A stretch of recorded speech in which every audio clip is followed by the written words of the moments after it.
आपने अपनी योजना से धूम्र को माता के पास भेज तो दिया, किंतु अब होने क्या वाला है ये मैं समझने में असमर्थ हूँ। वही होगा जो माँ पर कुदृष्टि डालने का परिणाम होता है, सर्वनाश। माँ ने उसे अपना क्षणिक दर्शन दिया होगा और अब तक धूम्रलोचन शुंभ तक पहुंचकर उन्हें माँ और देवियों की सूचना दे चुके होंगे।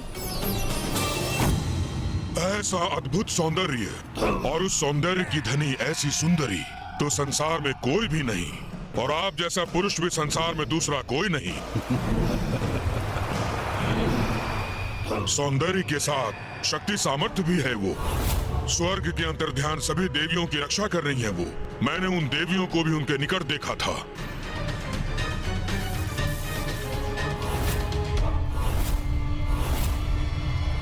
प्रातःशुभ, कदाचित आप दोनों की जोड़ी नियति निर्धारित करेगी।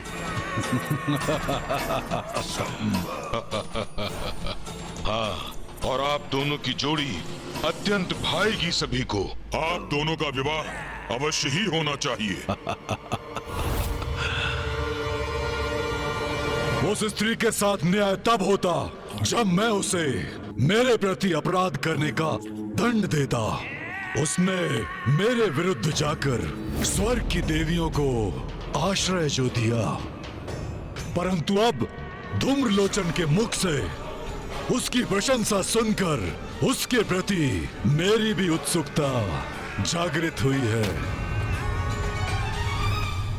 जाओ धूम्रलोचन, मेरे दूत सुग्रीव के साथ जाकर उसे मेरा संदेश दो कि यदि वो मेरे दंड से अपनी रक्षा करना चाहती है तो यथाशीघ्र मुझसे विवाह करने के लिए यहाँ प्रस्तुत हो और स्वर्ग की समस्त देवियों को मेरी सेविकाएं बनाकर मेरे समक्ष प्रस्तुत करें, अन्यथा परिणाम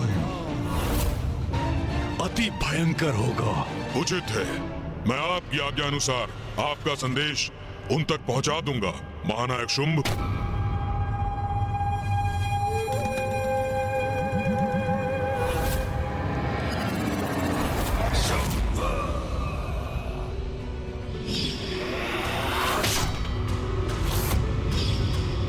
ये उचित नहीं हो रहा। महाराज शुंभ को मुझे देवी कौशिकी की महिमा के बारे में सूचित करना होगा।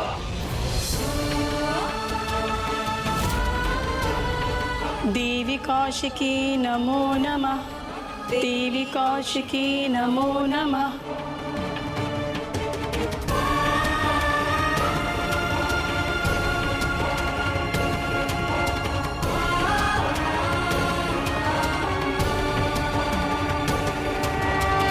पुत्रियों, अब वो समय आ गया है पुत्रियों जब तुम्हें यहाँ से प्रस्थान करना होगा।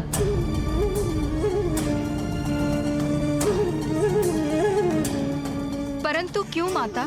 क्योंकि अब शुंभ के आगमन में अधिक समय नहीं है। शुंभ और निशुंभ के अंत तक मैं तुम लोगों की सुरक्षा को लेकर निश्चिंत होना चाहती हूँ। इसीलिए अब तुम लोग मेरी शक्ति के संरक्षण में विंध्याचल पर्वत की गुफाओं में रहोगे।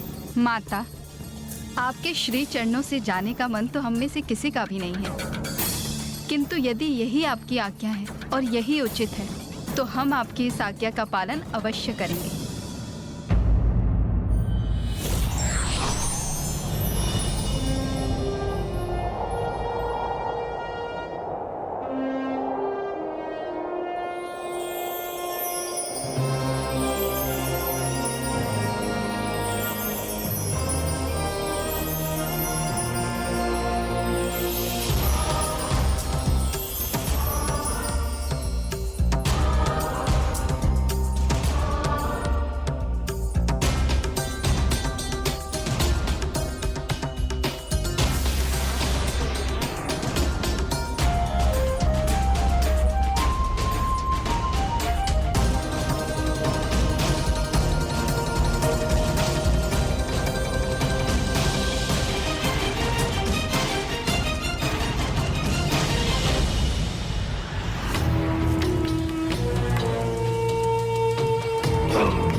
उस सुंदर स्त्री को शीघ्र ही स्वर्गाधिपति महानायक शुंभ का संदेश पहुंचाना है हमें।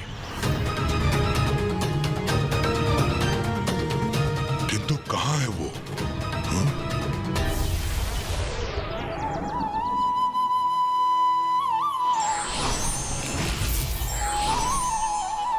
हमारी रक्षा कर हमें सुरक्षित रखने के लिए आपका कोटि कोटि धन्यवाद माता। हमारी प्रार्थना है कि आपकी कृपा दृष्टि इसी प्रकार हम पर सदा बनी रहे। अवश्य पुत्रियों, माँ हूं मैं और संतान की रक्षा माँ का धर्म है।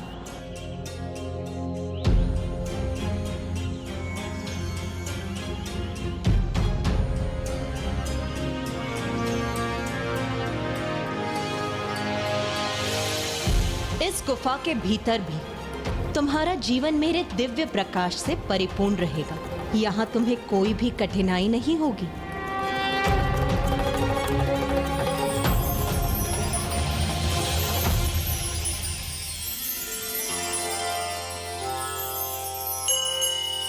माता हमारे जीवन को कभी भी अंधकारमय नहीं होने देंगी। माता की असीम कृपा पाकर हम कृतार्थ हुए।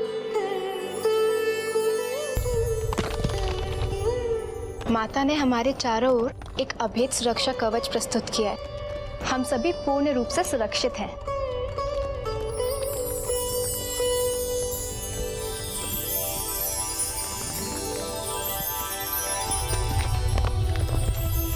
अब कोई भी दुष्ट असुर देवियों के निकट नहीं आ पाएगा। माता, आपकी भक्ति ही हमारी शक्ति है। उसी कारण असुरों की कुदृष्टि से हम लोग सुरक्षित हैं। पुत्रियों, जगत जननी हूं मैं, सभी मेरी संतानें हैं और संतान इन असुरों के समान पथभ्रष्ट हो भी जाए किंतु माँ अपना दायित्व कभी नहीं भूलती। तुम्हें अब कोई कष्ट नहीं होगा, निश्चिंत रहो। सेनापति धूम्रलोचन जी, अपनी गति थोड़ी धीमे कीजिए ना। मेरे पाँव पीड़ा के कारण फटे जा रहे हैं। हृदय धोखने के समान दौड़ रहा है। यदि मुझे कुछ हो गया तो स्वर्गाधिपति शुंभ का संदेश आगे कैसे ले जाएंगे आप? ज्ञात नहीं महाराज शुंभ ने इस सुग्रीव को मेरे साथ क्यों भेज दिया, जैसे कि मैं इस कार्य में एकाकी सक्षम ही नहीं।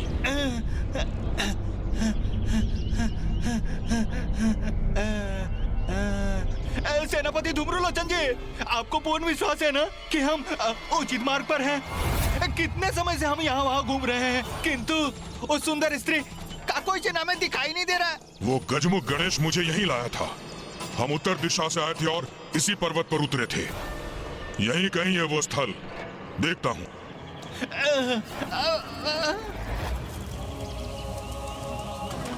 और कितना चलाइएगा?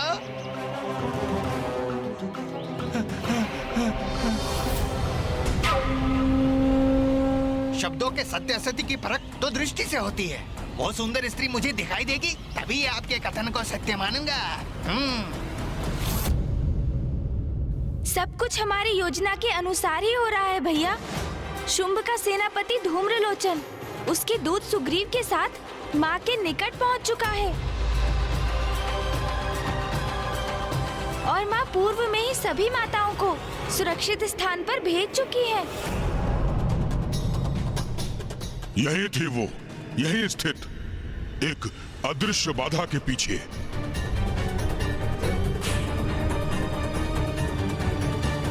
अरे इस निर्जन वन में मुझे अकेला छोड़कर मत जाइए धूम्रलोचन जी। शुंभ का प्रधान सेनापति हूं मैं, मुझे मार्ग दो।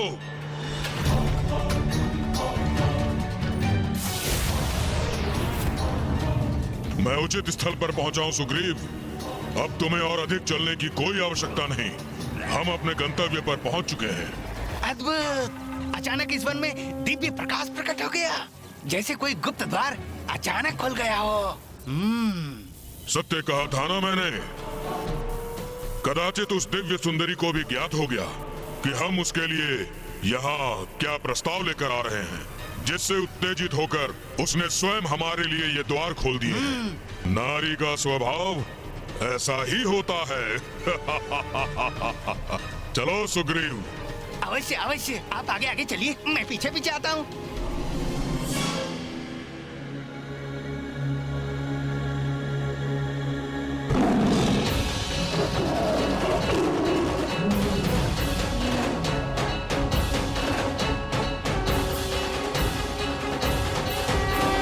अद्भुत, ऐसा दिव्य वैभव, ऐसा अनुपम रूप, इसका सौंदर्य तो पूर्व से भी अधिक प्रतीत हो रहा है।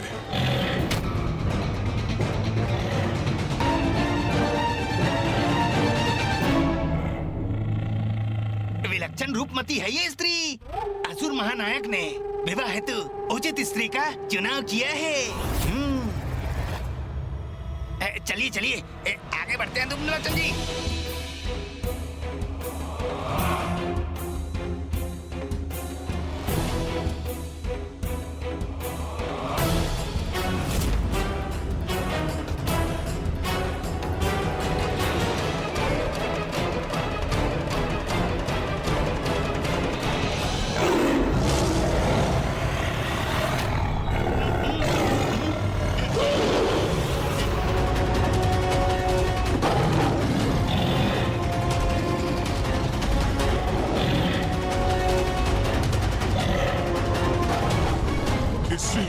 ने तो ये प्रचंड वायु प्रवाह उत्पन्न कर दिया है।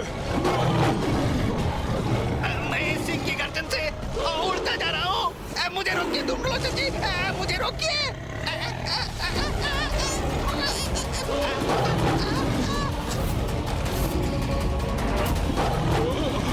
चिंता मत करो सुग्रीव, तुम्हें कहीं नहीं जाने दूंगा मैं।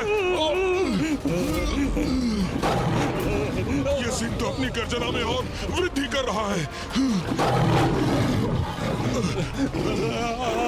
अब तो मैं भी खींचा चला जा रहा हूँ।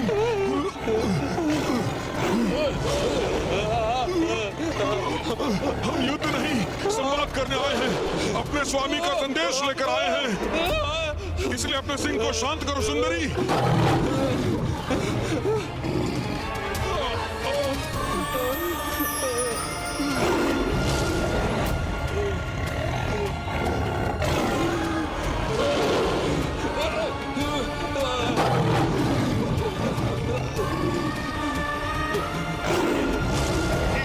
पकड़े रहिए, मुझे पकड़े रहिए धूम्रलोचन जी।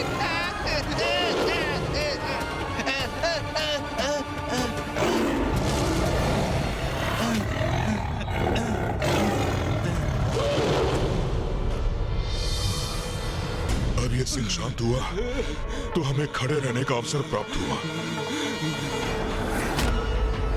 कदाचित इसने हमें अपना शत्रु समझ लिया था, इसलिए अपने सिंह को ऐसी गर्जना करने का आदेश दिया होगा। किंतु अब हम इसे वो संदेश देंगे जिसे सुनकर यह आनंदित हो जाएगी। स्वर्गाधिपति शुंभ की विवाहिता बनने का अवसर तो कोई भी सुंदर स्त्री कदापि नहीं गंवाएगी। कहो कहो, क्या संवाद करना चाहते हो मुझसे? सुंदरी, तुम्हारे जैसी अपूर्व रूपमती पूरे संसार में कोई नहीं। ऐसा अनुपम सौंदर्य है तुम्हारा कि सूर्य और चंद्र की कांति भी तुम्हारे समक्ष फीकी पड़ जाए और तुम बस। मात्र इतनी दूर यात्रा करके तुम मेरे सौंदर्य की प्रशंसा करने आए हो?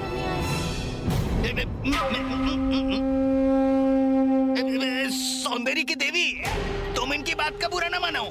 ये शुंभ के सेनापति धूम्रलोचन है और मैं उनका दूत सुग्रीव। मैं तुम्हारे सौंदर्य का दर्शन पाकर ऐसा अभिभूत हुआ कि मेरे मुख से शब्द ही नहीं निकले। तुम्हारी जैसी सुंदरी तो संपूर्ण संसार में एक ही है। जैसे इस सृष्टि में एक ही पुरुष है जिसके समक्ष सूर्य और चंद्र दोनों ही नहीं टिक सकते। और ये महाप्रतापी रूपमान पुरुष तुम्हारे स्वामी शुंभ हैं। सर्वप्रथम इस सेनापति ने मेरे सौंदर्य की प्रशंसा की, फिर शुंभ के दूत अर्थात तुमने उसकी। किंतु मुझे किसी की भी प्रशंसा में कोई रुचि नहीं।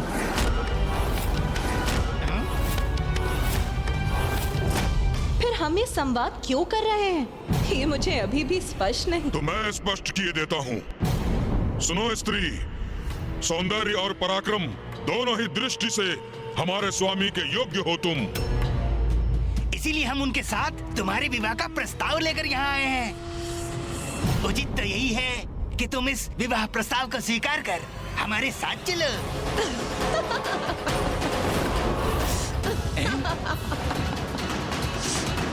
ये इस प्रकार अट्टहास क्यों कर रही है?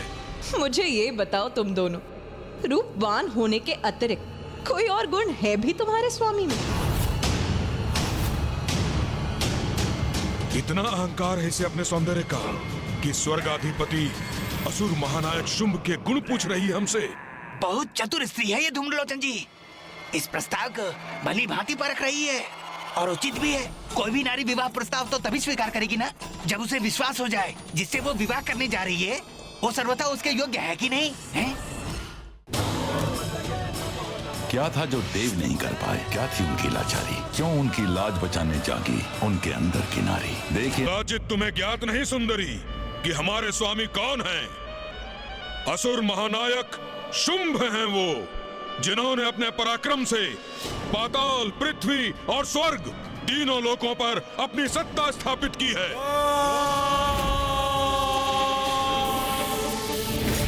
और स्वर्ग की समस्त निधियां उनके नियंत्रण में है। कल्प वृक्ष, कामधेनु, ऐरावत, उच्चैश्रवा सबके स्वामी हैं वो। इंद्र आदि देवताओं को स्वर्ग से निष्कासित किया है उन्होंने। अब आपको पूर्ण परिचय प्राप्त हो गया ना हमारे स्वामी का? अब तो स्पष्ट हो गया ना? तुम महावीर, महातेजस्वी स्वर्ग के अधिपति शुंभ का विवाह प्रस्ताव स्वीकार करे सुंदरी। सत्य कह रहे हो तुम। बहुत पराक्रमी, अत्यंत तेजस्वी और महावीर है तुम्हारे स्वामी शुंभ। मुझे क्या था ये हमारा प्रस्ताव अवश्य स्वीकार करेगी। तुम्हारे स्वामी की वीरताएं की गाथाएं तो मैंने भी सुनी है। वही शुंभ है ना ये, जिसने मित्रता का ढोंग कर देवताओं को अपनी राजसभा में आमंत्रित किया और फिर दुत क्रिया अर्थात जुए की क्रीड़ा कर देवताओं का सर्वस्व छीनने का प्रयास किया। वही महापराक्रमी शुंभ है ना ये, जो प्रथम पूज्य गणेश देव सेनापति कार्तिकेय से सीख लेने के लिए विवश ही नहीं हुए, अपितु देवराज के वाहन ऐरावत, मां कामधेनु, कल्पवृक्ष और देवराज के मुकुट लौटाने पर भी बाध्य हो गए। अब समझा, ये तो असुर महानायक का अपमान करने का दुस्साहस कर रही है। वही परमवीर शुंभ है ना ये, जिसने स्वर्ग में अनुचित प्रवेश कर देवियों का अपमान करने का प्रयत्न किया, किंतु उसमें मेरे अर्थात जगत जननी के हस्तक्षेप करने के कारण अक्षम्य रहे। और ये कैसे भूल गई मैं कि वही शक्तिशाली शुंभ है ना, जिसने देवताओं को बंधी बनाने का प्रयास किया और देव सेनापति कुमार कार्तिकेय ने न केवल इनकी संपूर्ण सेना को पराजित किया, अपितु स्वर्ग से इस अति पराक्रमी शुंभ की राजसभा से देवताओं को मुक्त भी करा लिया। ये सब इसे कैसे ज्ञात है?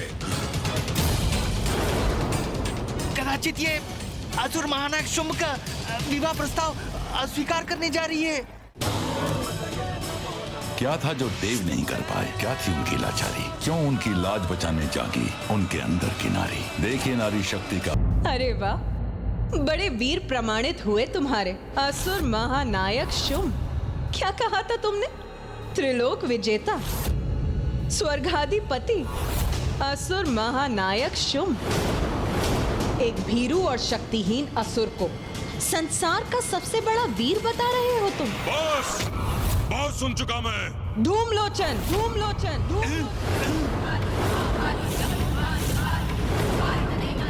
अपना स्वर ऊंचा करने का दुस्साहस मत करो।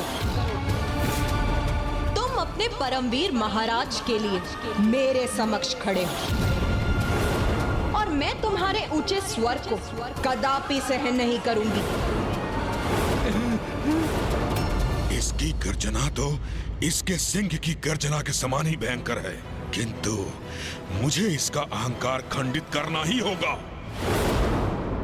ऐ सुंदरी, ये तुम्हारा सौंदर्य नहीं, तुम्हारा अहंकार बोल रहा है। सुनी सुनाई बातों पर विश्वास करने की भूल कर रही हो तुम, किंतु मेरे स्वामी के प्रति उदंडता करके सभी सीमाओं का उल्लंघन कर रही हो तुम, जिसे एक बार तो मैं अनसुना कर रहा हूँ, किंतु पुनः ऐसा व्यवहार सहन नहीं करूंगा मैं।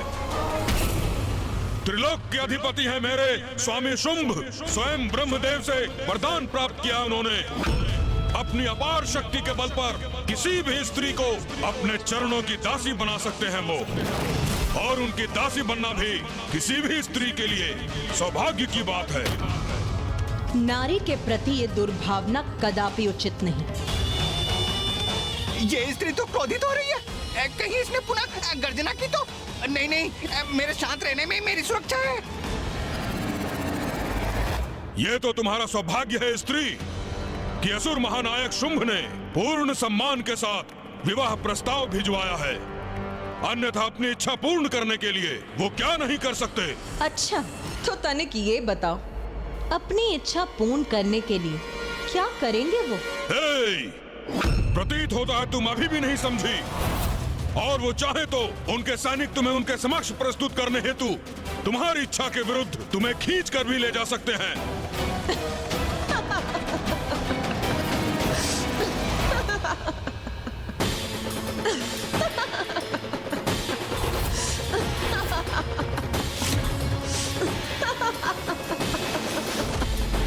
मैंने कोई परिहास किया क्या जो ये पुनः अट्टहास करने लगी?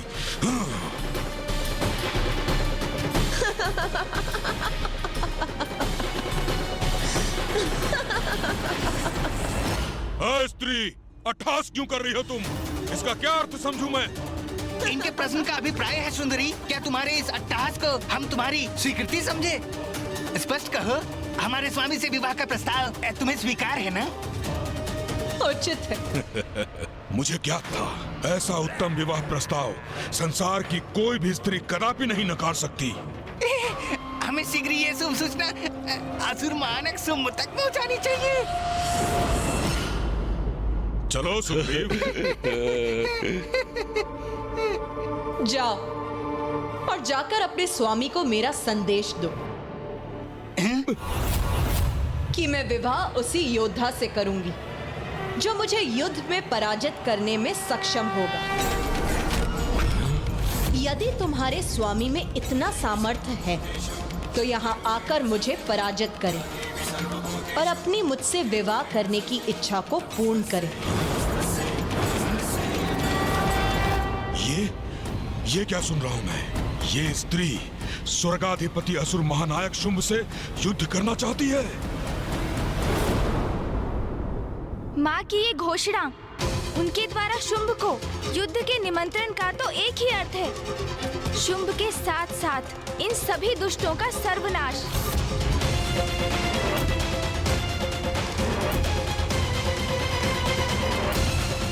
ईश्वर दंड देने के पूर्व सद्मार्ग पर लौटने का अनेक अवसर प्रदान करते हैं, किंतु ये व्यक्ति पर निर्भर करता है कि वो इसका कितना लाभ उठाता है।